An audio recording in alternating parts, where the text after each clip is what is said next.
Miksi ja millaista siimaa tulisi hyödyntää hauen kalastuksessa?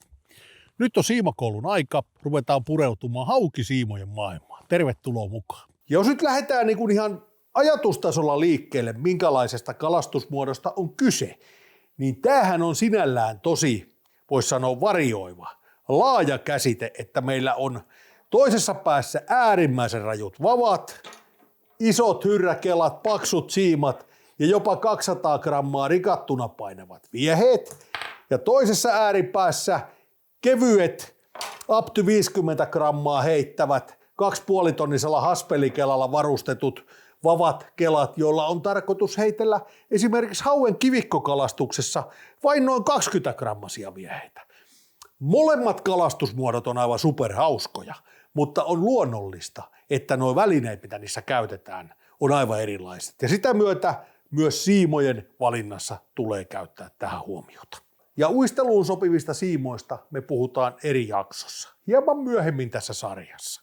Jos nyt mietitään sitä hauen kalastusta Suomessa, kun me heitetään haukea, niin pääsääntöisesti vuosikaudet se kalastus on ollut sitä, että me ollaan heitetty sokkona laajoja alueita, kivikoita, kaislikoita, lahtien keskustoja.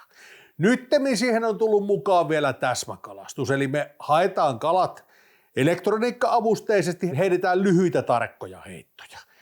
Eli käytännössä sillä heittopituudella ei ole ehkä tässä lajissa ollut niin hirvittävästi merkitystä.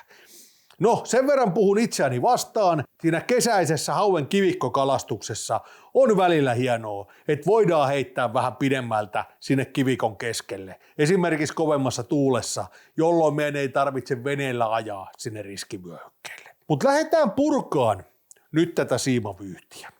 Ja tehdään se sillä tavalla, että otetaan eri kalastusmuodot, se hauen heittokalastusmuodot, ja käydään läpi, minkälainen siima sopii siihen hommaan. Minkä paksunen, ja sitten sen jälkeen puhutaan vielä hieman siiman väreistä, minkä takia minkäkin värinen siima. Ja sitten vähän siiman rakenteesta. Mä oon itse valinnut tähän pöydälle, tässä on Suomen ehkä eniten myyty, aivan varmasti eniten myytyjen joukossa oleva klassinen Spiderwire Smooth 8 kuitusiima. Tämä on siinä mielessä aivan superlatiivinen siima haukihommiin, että tässä tulee oikeastaan aika monta hyvää puolta. Smoothissa on melkoisen hyvä hankauskesto. Se kestää niitä pohjakontakteja, kasvustoja, se kestää kaisloja, se kestää jopa hieman kivikkoja. Sitten se on kuitenkin aika liukas ja notkea. Varsinkin siinä vaiheessa, kun sitä on vähän käytetty, se notkistuu niin, että heittopituus säilyy aika hyvänä. Et hintalaatusuhteeltaan aivan supernaru. Mutta lähdetään purkaan tätä vyyhtiä nyt sieltä. Mietitään, minkälainen siima minkäkinlaiseen hauenheittokalastusmuotoon. Lähtökohtaisesti hauenheittokalastuksessa ei käytetä kuin yhden tyyppistä siimaa, ja se on kuitusiima. Täysin venymätön kuitusiima, joka oikeasti on turvallisuusväline, ettei tule mitään semmoisia hirvittäviä ampumisefektejä, jousivoimia, kun revitaan kasvustosta irti. Ja toinen asia, että me tunnetaan tärpit, me saadaan vietyä vastarit perille, koska hauen tartuttaminen vaatii esimerkiksi kumiviehellä kalastaessa kunnon vastaiskun, niin se täytyy saada sinne perille. Ja toinen asia on se, että kuitusiiman vetolujuus on merkittävästi monofilisiimaa parempi. Eli kyllä moderniin hauenheittokalastukseen voisi sanoa, että ainoa käytettävä siima on kuitusiima. Mutta jos nyt ajatellaan, lähdetään liikkeelle tuolta syvästä päädystä, eli mennään niihin isoihin vieheisiin. Kumivieheet tyyliin tässä, Savage Gearin iso Whitefish, nämä on oikeasti tullut jäädäkseen. Isot kumivieheet on isojen haukien herkkuja. Nämä painaa äkkiä rikattuna sen 150 grammaa, jopa ylikin. Niin on päivän selvää, että meidän ei tarvitse silloin huolehtia ehkä sitä setiherkkyydestä ihan kamalasti. Meidän täytyy enemmänkin huolehtia siitä, että sillä vavalla pystyy oikeasti heittämään niitä vieheitä. Tässä on esimerkiksi up to 250 grammaa oleva vapa, jolla pystyy aivan surutta linkoomaan vielä 150 grammasia vieheitä. Mutta miten se vaikuttaa siihen meidän siimaan? No se vaikuttaa siihen parillakin eri tavalla. Tapa numero 1. Sen siiman on syytä kestää niitä heittoja. Jos tapahtuu heitossa heittojumi, jos se viehe jää pohjaan, meidän on syytä varmistaa, että se meidän siima kestää oikeasti sen kalastuksen, sen, että me vedetään sieltä pohjasta se viehe irti, sen, että vaikka tulisi heittojumi, pysähtyisi kesken kaiken, se siima ei napsada heti poikki. Ja toinen pointti on nimenomaan se, että jos ajatellaan nyt sitä, että meillä on tommonen viehe, joka ei luontaisestikaan ole mitenkään hirvittävän pitkä heittonen eikä muuta, niin ei meidän tarvitse kamalasti säästellä siinä siiman paksuudessa. Ohuella siimalla viehe yleensä lentää paremmin, paksummalla hieman huonommin. Mutta kyllä mä niin itse olen ottanut noiden isojen kumien kanssa kalastaessa käyttöön sen ajatuksen, että mennään oikeasti sinne paksuihin siimoihin. 0,35 ylöspäin. Tässä on kyseisellä kelalla 0,39 millinen siima, joka toimii aivan mainiosti kyseisen viehetyypin kanssa. Ja minkä takia meillä on esimerkkinä hyrräkela? Niin yleensä ottaen, kun viehepainot menee sinne yli 100 grammaan, tämä ei ole nyt mitään absoluuttista. Tiedän, että ihmiset heittää painavia vieheitä myös avokeloilla, mutta itse tykkään heittää hyrrällä. Miksi? Kun ajatellaan nyt, että ruvetaan tämmöisellä järeellä setillä heittämään järeitä viehettä, niin miten se tapahtuu hyrräkelalla? Painetaan peukalo puolan päälle, eli lukitaan se puola, painetaan vapautusnappi samalla peukalolla alas, noin. Sen jälkeen ladataan ja heitetään. Ja heittäminen tapahtuu sillä, että me vapautetaan peukalo. Siinä vaiheessa, kun viehe pysähtyy veteen, eli tipahtaa, painetaan peukalo puolelle. Meillä ei kohdistu käytännössä minkäänlaista rasitusta sormeen. Sitten kun meillä on avokela, niin taas toimintalogiikka onkin erilainen. Me otetaan siima sormen ja aihion väliin, avataan sanka ja heitetään. Me ponnistetaan se heitto meidän etusormea vasten ja heitetään, lasketaan irti. Jos ajatellaan, että siellä on 150 grammaa viehettä ja tuommoinen 0,35 kuitusiima, 0,39 taitaa olla tuossa puolella, niin on se etusormi aika kovilla pitkän päivän jälkeen, kun toistetaan niitä heittoja toisensa perään verrattuna hyrräkelan käyttöön. Juuri tästä syystä tykkään itse käyttää ja suosittelen lämpimästi, jos heidätte painavia haukivia heitä käyttämään sen kanssa hyrräkeloja. Käyttömukavuus on parempi. Eli summataan nyt vielä. Eli kun me puhutaan oikeasti raskaista vieheistä, isoista kumeista, jerkeistä, vieheistä, jotka painaa vaikka sen yli 100 grammaa, niin hyrräkela plus reilun paksunen siima saa olla 0,35 ylöspäin. 0,39 ei ole mitään liioittelua. Tuo käyttöikää, tuo varmuutta, turvallisuutta ei katkee niin helposti siimaan. Ja kun muistetaan sitten, että kun joku sanoo kohta, että ei se kuitusiima kestä hankausta, jos me käytetään siellä päässä vaikka fluoro- tai teräsperuketta, mistä myös puhutaan tässä sarjassa vielä myöhemmin, niin se ottaa vastaan se hankauksen, eli se siima ei kulu. Mutta sitten, missä muussa kalastusmuodossa tarvitaan näin paksuja siimoja mahdollisesti? Me puhuttiin alussa modernista täsmäkalastuksesta. Se on tullut hauenkalastuksen repertuaariin aika vahvasti, varsinkin tuolla kilpailupuolella. Siellä käytetään äärimmäisen järeitä vehkeitä. Vieheet ei ole välttämättä järeitä, voi olla tuommoisia 5-60 grammasia, missä on vain esimerkiksi yksi kolmihaarakoukku, mikä on oikeasti todella toimiva viehe kyseiseen kalastusmuotoon, tai sitten siellä on järeitä vieheitä. Niin siinä kalastusmuodossahan on pyrkimyksenä heittää tarkasti ja melko lyhyitä heittoja, ei kovinkaan kauas veneestä. Täsmäkalastuksessa hauen osalta oikeasti on vehkeä kovilla. Lyhyillä siimoilla todella isoja kaloja, järeet, nopeat tärpit, niin siinä on syytä, aivan yhtä lailla kuin painavilla vieheillä, niin käyttää paksuja kuitusiimoja. 0,39 ei todellakaan liioittelua, erinomainen valinta. Mutta nyt, jos me lähdetään takaisin sinne heittokalastuksen maailmaan puhtaasti ja lähdetään tulee vieheissä kevyempiin. Mennään alle 100 grammaan. Jerkit? No, jerkkikalastuksessa voidaan mennä ihan samalla vehkeellä kuin olla isolla kumeilla. Sillä siiman paksuudella ei ole käytännössä merkitystä sen vieheen uintiin. Ei ole heikentävää ja tuo turvaa se paksu siima. Mutta sitten kun lähdetään menemään vaappuihin, jigeihin, lusikoihin, johonkin 20 grammasiin räminävieheisiin, niin siitä alkaakin olemaan tilanne vähän toinen. Jos me halutaan heittää jossain kivikoissa ja muualla, me halutaan vähän pidempiä heittoja. Me halutaan kevyillä välineillä. Jos me laitetaan tuommoiseen 3-tonniseen haspeliin tuommoinen 0,39 siima, niin sitä ei tuonne puolalle välttämättä mahdu tarpeeksi, ja toinen, että me menetetään sitten paljon sitä herkkyyttä siitä hommasta. Se ohuempi siima tuo meille pidempiä heittoja.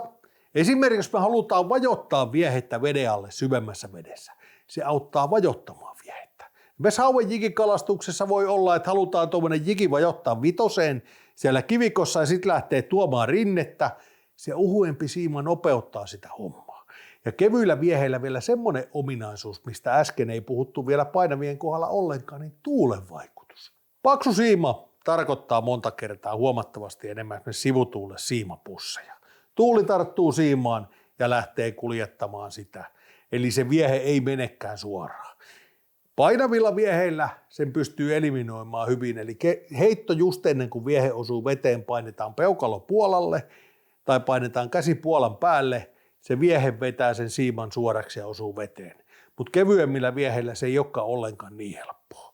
Ja mitä se siimapussi sitten pahimmillaan tarkoittaa, niin se tarkoittaa pahimmillaan sitä, että ennen kuin me saadaan kelaustuntuma, eli me saadaan se viehe liikkeelle sieltä, että siimapussit on kelattu pois, niin siellä on voinut käydä kala, se viehe on voinut painua pohjaan tai tarttuu vaikka kaislaan, jos ollaan heitetty kaislaan.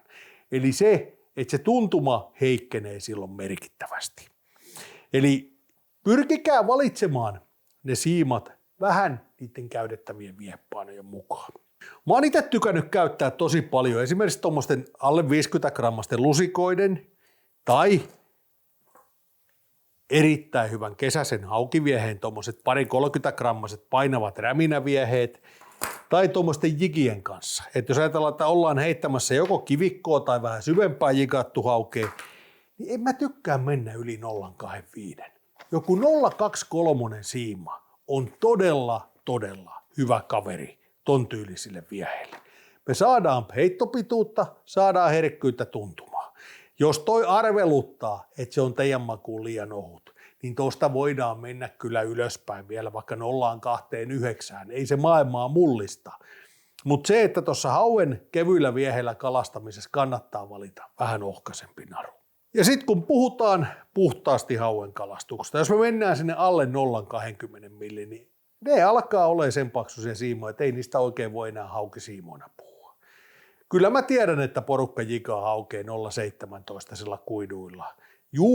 Mutta itse en sitä tykkää. Sitten riskit kasvaa. Siinä on aina riskinä se, että se viehe jää sinne hauen suuhun, kun vedetään vastari tai heittojumissa se viehe jatkaa matkaa tai jotain muuta, kun se siima ohenee liikaa. Ja potentiaalinen riski pohjaan jäädessä myös katketa. Ja sitten noiden siimojen oikeassa valinnassa on myös se tulokulma, että oikein paksunen siima oikeaan kalastusmuotoon on myös vastuullista. Eli se, että jos me ollaan kalastamassa haukea, niin mitotetaan ne meidän välineet siihen hauen kalastukseen. Sitten otetaan vielä yksi kulma. Puhutaan hieman haukisiimojen väristä. Tämä on semmoinen asia, että tämä jakaa mielipiteitä, mutta kyllä tässä viime vuosina on selkeästi huomannut sen, että aika moni on siirtynyt käyttämään näkyviä siimoja. Kalastustuntuman, kalastuksen, sen tilanteen takia se näkyvä siima ja se siiman seuraaminen on aika tärkeää. Se, että me kelataan ja huuhaillaan ja katsellaan ympäri ja tunnetaan tärppi, niin joo, hienoa, mutta meillä saattaa jäädä aika paljon asioita näkemättä. Se, että ihan niin kuin jikikalastuksessakin, niin hauen kalastuksessa, niin mä oon itse tottunut seuraamaan siimaa. Kun sä kelaat, niin koko aika siima ja vavan kärki osoittaa viehettä, eli sitä suuntaa, mistä se viehe tulee. Siellä voi tapahtua paljon semmoisia asioita, joita me ei tunneta. Esimerkiksi yksi tyypillisimmistä on se, että se kala tulee seuraa vaikka viehettä ja tökkäsee. Se työntää sitä viehettä eteenpäin hetkellisesti. Me ei tunneta yhtään mitään. Meidän kelaaminen vaan jatkuu, mutta me nähdään se heti. Se tulee saman tien löysä siimapussi. Me nähdään saman tien, että nyt tapahtui jotakin. Ja se siiman väri auttaa sen seuraamista. Mutta sitten, minkä värinen se pitää olla? Spiderista löytyy punaisia, spiderista löytyy valkoisia, spiderista löytyy keltaisia, spiderista löytyy monivärisiä siimoja.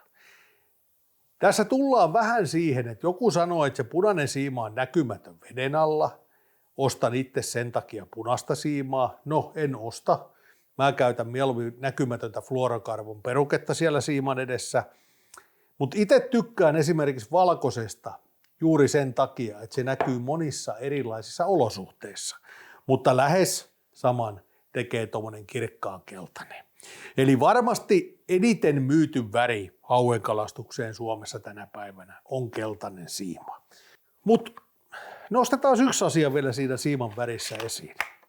Jos on kokematon kalastaja tai haluaa seurata tarkkaan, mitä siellä omassa siimassa tapahtuu, tai esimerkiksi sitä, että miten lujaa kelataan sitä siimaa, niin aivan erinomainen vaihtoehto on monivärisiimat. Eli siima, joka vaihtaa väriä tietyin väliajoin. Mitä hyötyä me tästä siis saadaan? Me saadaan tästä se hyöty, että kun me kelataan sitä viehettä kohti venettä, me nähdään, miten lujaa me kelataan. Se on välillä aivan käsittämätöntä, miten hitaasti pitäisi pystyä kelaamaan, jotta me saadaan se hauki innostumaan siitä meidän tarjoamuksista. Mutta tämmöinen moderni kela, tämmöinen 300 kokonenkin, niin tällä kun mä teen yhden kammen pyöräytyksen näin. Yksi kammen pyöräytys näin. Yksi kammen pyöräytys näin. Siimaa tulee sisälle äkkiä 70 senttiä, jopa 80 senttiä. Siinä ei ole hitaasta kelauksesta mitään tekemistä sen kanssa. Tuommoinen monivärinen siima auttaa meitä ymmärtämään erinomaisesti sen, miten hitaasti meidän tarvii joissain tilanteissa kelata. Ja se ei poista muita asioita. Sitten siinä monivärisessä siimassa voi olla sitten sekin puoli, että joku tykkää pelkästään se ulkonäöstä. Tuommoinen gamovärinen, tässä on blue gamo tai tuossa ihan perus gamosiima, niin onhan se tyylikäs kelallakin. Mutta siis haukisiiman valinta on oikeasti helppo juttu. Nyt nopea tiivistelmä. Mitkä on ne valintakriteerit? 1. Aivan ehdottomasti kuitusiima. Ei muita vaihtoehtoja. 2. Paksuus kalastustavan tai käytettävien vieheiden ja välineiden mukaan. Kaikkein järeimmille välineille 0,35 mielellään ylöspäin ja sitten taas lusikoille, kevyille jigeille, kevyille välineille 0,20 ylöspäin. Jättäkää ne alle 0,20 haukihommissa sinne kauppoihin. Ne on muuhun käyttötarkoitukseen. Ja sitten se värin valinta. Ennen kaikkea, jos olet kokenut kalastaja, valitse semmoinen siima, jonka näet hyvin. Jos olet kokematon, niin monivärisiimoista saat apua siihen, että näet, minkälaista vauhtia kelaat. Ja sitten kun se homma on hallussa, niin voit joko jatkaa niillä tai sitten siirtyä yksivärisiin. Itse tykkään käyttää molempia. Ja sitten vielä vinkkinä, kun te puolaatte se siiman sille teidän kelallenne, niin sitä kuitusiimaa ei koskaan suoraan solmita tuonne pohjalle sellaisenaan, vaan jos te solmitte, niin teipatkaa se ensimmäinen kierros sinne tai sitten laittakaa pätkä monofiilisiimaa. Miksi? Niin siksi, että kun se pakka kastuu sateella esimerkiksi täysin läpi, niin se koko siimapakka rupeaa pyöriin tuo puolella. Ja sitten ei ole mitään tuntumaa missään. Mutta nauttikaa hauenkalastuksesta, aivan superhommaa. Ja toivottavasti vielä monipuolisesti. Käykää heittelee kevyitä vieheitä, käykää heittelee raskaampia vieheitä. Sen lajin sisällä on yhtäkkiä tosi monta eri lajia. Kireitä siimaa. Moi.